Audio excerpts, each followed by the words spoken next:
Henry Howard, Earl of Surrey, has written a poem called A Praise of His Love. I'm going to explain this poem, which is prescribed for Tamil Nadu PGTRB exam. But this explanation and this poem will help you in many other exams. Henry Howard, Earl of Surrey, wrote sonnets. He developed the English sonnet. But this is not particularly a sonnet. Here he talks about love using Petrarchan conventions though. He's talking to other lovers who are comparing their beloveds to our speaker's beloved. And our speaker is saying in the poem, don't compare your sweethearts to my sweetheart. My sweetheart is far superior. She is way more beautiful than any of your sweethearts, even if the best of them. That is what he is saying. I will explain the poem in detail.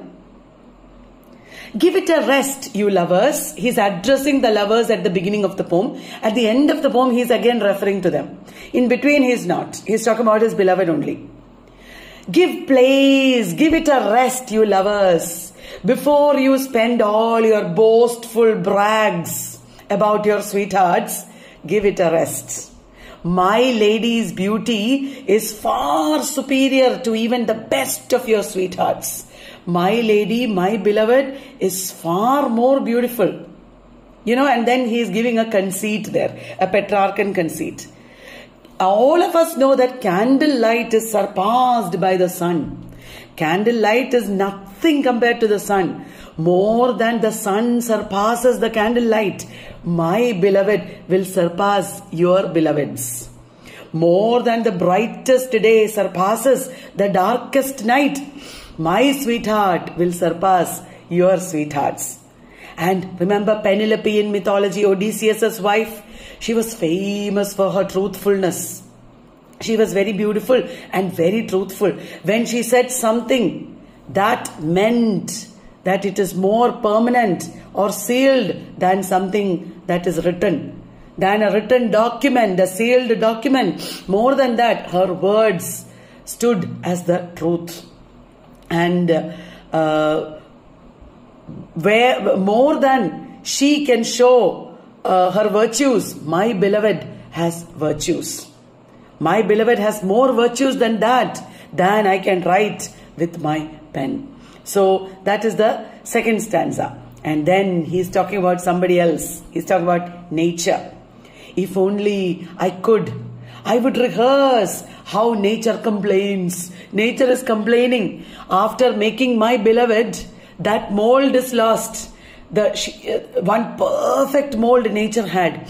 Nature used that perfect mold to make my beloved. After that, whatever mold nature made did not become equal to my beloved's mold.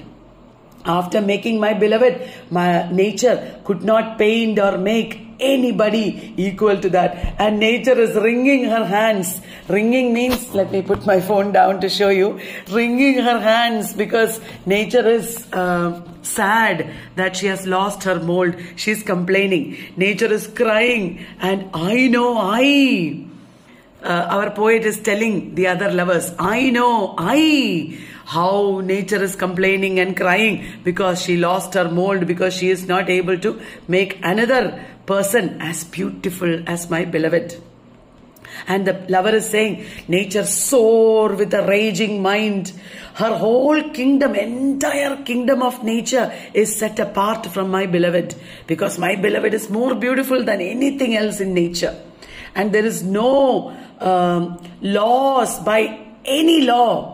There are laws because of which you can lose property, because of which you can lose your rights or, possessions. There is no laws greater than the laws that nature has, because she lost that perfect mold. She cannot make another person equal to my beloved.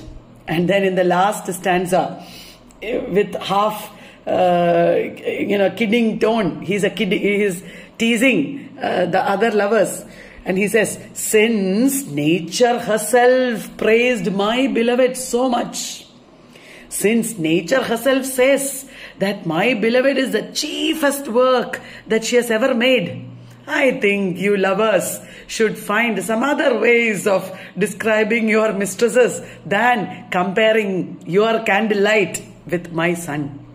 My beloved is like the sun. Yours is like candlelight. I think you lovers should find some better ways of describing your mistresses than comparing your candlelight or, ordinary women with my extraordinary beauty, my sun.